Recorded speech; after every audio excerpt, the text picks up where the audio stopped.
What's happening guys, Chris here with another Overwatch hero guide, and in today's video we're going to be taking an in-depth look at the support character Zenyatta, going over strategies, tactics and how to use those abilities properly to both save your team, provide bonuses and generally be a much more useful player when both attacking opponents and defending allies. Being a support hero, his main objective is to help out his team, boosting health and softening up enemy targets, and down to his main abilities, targeting lone players and affecting them one at a time, you're gonna have to be smart and prioritise who needs healing and who needs damaging the most. Being a much more dangerous attacker, Zenyatta is generally a stronger character at taking on enemies himself than perhaps a lot of the other healers, and his healing buffs and debuffs are fairly passive as they'll work independently from your own attacks, once applied to a target. Often treated like a medium-ranged assassin, kept out of harm's way to counter his lack of mobility, Zenyatta can deal some tremendous amounts of damage and really turn the tides of battle, making enemies weaker and allies stronger as he goes about his business. Though if flanked with no backup, he's a fairly easy target for fast-moving, high-damage heroes to take out, especially with the fact that he has no quick way to consistently escape or avoid incoming attacks. So you'll mostly have to take a backseat with a passive-aggressive mindset, providing buffs and bonuses to whoever needs them the most, and keeping your distance from enemy attackers unless you have a lot of teammates around to distract enemies and provide assistance nearby. For this reason, he's got a difficulty rating of 3 stars, as he can be a bit squishy at times, despite 150 of his HP consisting of shields and the other 50 HP being normal health. And you'll quite often get taken out quickly if you can't land direct hits in time, and don't keep your distance from heroes that can deal high damage in CQC. So as far as Zenyatta's backstory goes, before the Omnic Crisis took place, a group of outcast Omnic robots abandoned their reprogrammed lives after having a spiritual awakening. They established their own monastery within the Himalayan mountains, and after many years of meditation, they came to believe that they were more than just computers with artificial intelligence, and in fact had their own souls. The robotic monks recognised the spiritual equality between themselves and humans, and believed that they had their own rights and morals. Zenyatta was one of these monks and eventually crossed paths with Genji, mentoring him and teaching him to accept his new cyborg body that was keeping him alive, thus keeping his soul intact.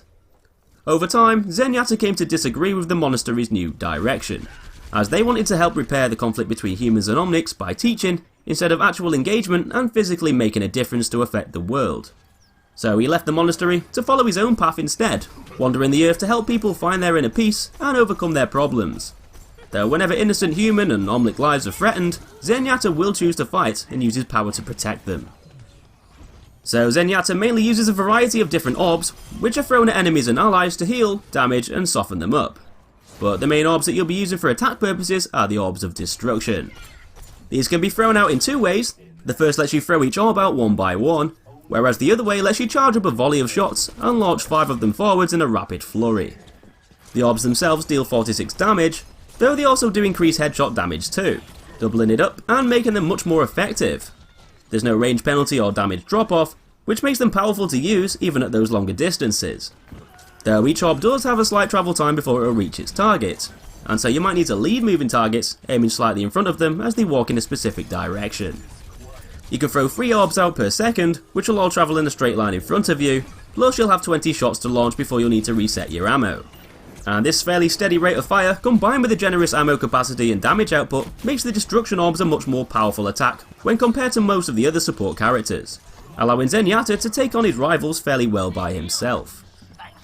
Whenever you aren't healing, you need to make good use of the Destruction Orbs, launching them at oncoming attackers and spamming them down busy hallways and narrow choke points, as you'll make your enemies much easier for allies to take on, and you'll make areas much harder to advance through safely.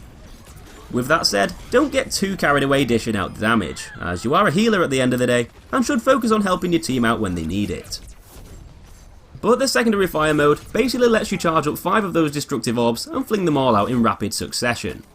It's a bit less consistent, as you'll have to wait a few seconds to charge up, leaving you temporarily more vulnerable, with no other way to attack. Though you can hide behind cover whilst charging up the shots, and it can be great for dealing high damage all at once on a target, or useful for situations where you know that you'll need to attack someone within a few seconds. You'll see each orb pop up around the screen to indicate how many you have charged up at that time,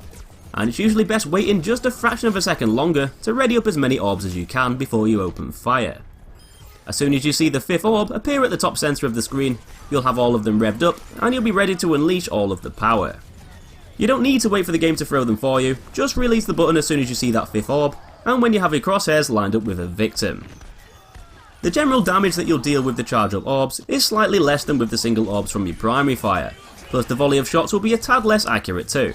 But the speed in which you can throw them, and the combined damage of the burst still allows them to be a very lethal option.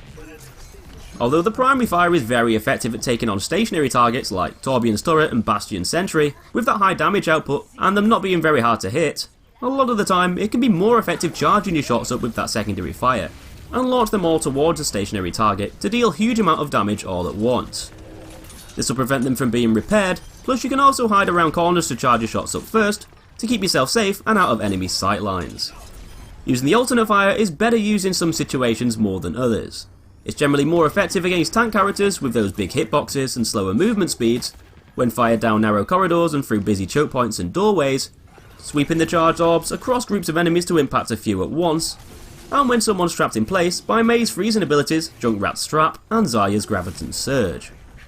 The secondary burst mode, however, isn't all that great for using on lone, moving targets, as you're more likely going to deal more damage quicker with your single shots rather than waiting for the orbs to charge up. Though if a Widowmaker activates Infrasight, or Hanzo highlights enemies through a wall, you could charge up a flurry and unleash it just as an enemy runs around a corner.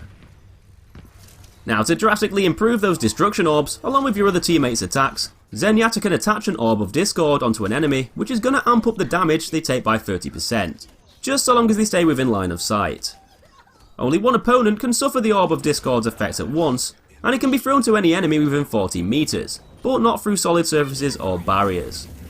The orb will disappear 3 seconds after sightlines have been broken, or if that enemy or Zenyatta dies too. And because only one orb can be active at a time, if you switch targets and throw it at another, the last one will disappear and the new one will appear on a new target instead. The Discord orbs generally help to soften up enemies and make them easier to take down, and they're going to greatly improve the effectiveness of those destruction orbs on specific enemies, but they're also going to help your team take on their opponents quicker too. Enemies are highlighted to you if they have an orb attached to them, which might be useful if an enemy is running around cover, as this is shown through walls and other obstacles whilst it's active. And although they're primarily used for damage inflicted purposes, they're also pretty good for deterring oncoming attackers and flankers from advancing forwards temporarily, as they know full and well that they're going to be much more vulnerable to damage. Using them on tank characters will help your team take them out a lot quicker, with their health pools being so high in the first place. Plus enemies with lower health can be melted if they have a Discord orb attached to them, and if you and your team focuses fire on them specifically. So using the Orb of Discord on the most dangerous or most disruptive characters first, such as tanks, healers and heroes using ultimate abilities, will allow them to be killed quicker and stop them from assisting their team and wiping out yours too. But although you can use Discord orbs to help kill enemies activating ultimates against your team, you can also use it on enemies that allies are using ultimates on too, for that ultimate to be more effective.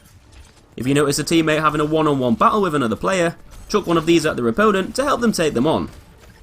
Discord orbs can be removed by some characters though, using their own abilities, such as Tracer's Recall, Reaper's Wraithform, Zarya's Barrier, and Mei's Cryo Freeze, so just be aware of this when using it against these players. Another ability that functions in a very similar way to the Discord orbs is Zenyatta's Orb of Harmony. This is your main source of healing teammates, and instead of being attached to enemies, they're given to allies to replenish 30 health per second, whilst in line of sight. They have the same sort of range and properties of the Discord orbs, and will also disappear if you or the affected team member dies, or exits line of sight for longer than 3 seconds. It's slightly weaker than most of the other healing abilities in the game, though because you don't need to be near an ally for it to work, the Harmony orbs can be really useful, for both keeping teammates alive up in the front lines of battle, whilst you step back and keep at a safe distance. They're generally best used to top lost health back up and protect allies in the heat of battle, as they're going to be much harder to take on, with health constantly being resupplied as they fight. And if you see 2 players having a one-on-one fight, using a Discord orb on one and a Harmony orb on the other is going to drastically outbalance that fight, and give your teammates a huge advantage. If you notice someone on your team using an ultimate ability where they're quite vulnerable, such as Pharah's Barrage, Roadhog's Whole Hog, Soldier 76's Visor, Genji's Dragon Strike, and Reaper's Death Blossom, then a Harmony orb is really going to help them survive that ultimate out. Because you can both attack and heal at the same time, means that you have dual purpose in a match, and you will need to constantly multitask with those different orbs, and you'll have to prioritise who needs healing the most, if several players need their health back. Applying them to targets who can't self-heal, those that are far away from health packs, or allies on the verge of death with the lowest amount of health is usually best, but you should always keep an eye out and provide health for your team whenever they need it most. So last of all is Zenyatta's ultimate ability, Transcendence, and when used at crucial moments, this can save your team from certain death and reverse a hectic battle into your favour. Whilst using Transcendence, you'll be completely invulnerable to attack, your movement speed will increase, and you'll emit a health aura with a 10 meter radius, rapidly healing allies back to full health with 300 HP per second, though you can't use any abilities upon activation. Because of this extreme health boost, allies that are within the area are practically invincible against almost all attacks, meaning you can block out most high damage ultimate abilities and essentially save your team from planned attacks.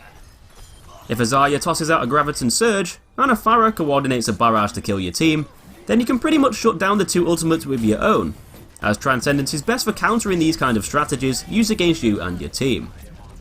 It's important to know that Zenyatta acts as a temporary object that breaks line of sight with enemies and their ultimate abilities, meaning you should always try and get in between your team and the enemy ultimate to act as a shield, and prevent any damage being done. As some heroes like D.Va, Tracer and Junkrat can still kill with their ultimates if you aren't blocking sightlines with your ability, as those ultimates can reach extremely high damage values instantly and bypass the healing of Transcendence. But other than saving your team from ultimates, it's also great for last minute objective pushes, ensuring your allies will remain in the fight, and for topping their health back up in an area. It's better to group up and wait for as many team members to be around before using it, so that you can all benefit from that health boost and temporary invincibility. It can also be used as a counter to enemy pushes too, as they're going to find it much harder to kill your team together if you're keeping them all in the fight and preventing them from taking damage. But one final thing to point out is that although you are invincible whilst using Transcendence, you can still be knocked back and moved away from your team by some abilities, like Roadhog's Whole Hog, Chain Hook and Winston's Primal Rage, plus you can still be knocked over ledges and into pits to remove you from the battle completely. So all in all, Zenyatta is a great pick for most game types, being able to assist allies by buffing health, debuffing enemies and dealing a lot of damage himself too. Although Zenyatta can seem to be a fairly fragile hero at times, with the lack of escape mechanisms and low mobility, if you move around with several other heroes, maybe slightly behind them, you can often use them as distractions and let them absorb most of the damage, whilst you help to keep them in the fight by topping up their health and provide extra firepower, as it can often be better to expose yourself and risk the possibility of taking damage to inflict more damage onto enemies and help to contest objective points. But generally, he's best being played in a passive-aggressive way, keeping your distance and switching targets on the go, to prioritise who needs healing and taking out the most. He might not be the most effective healer of the bunch, though he is quite versatile, being able to dish out heavy damage and ultimately save his team at critical moments. But it might take a bit of adjustment to get to grips with using those orbs, and picking who should benefit from them the most. So that's all for this one folks. If the guide helps out, hit that like button and that'll be much appreciated, and subscribe to see more Overwatch guides and plenty of other stuff in the future. Thanks for watching, and I'll see you in the next one.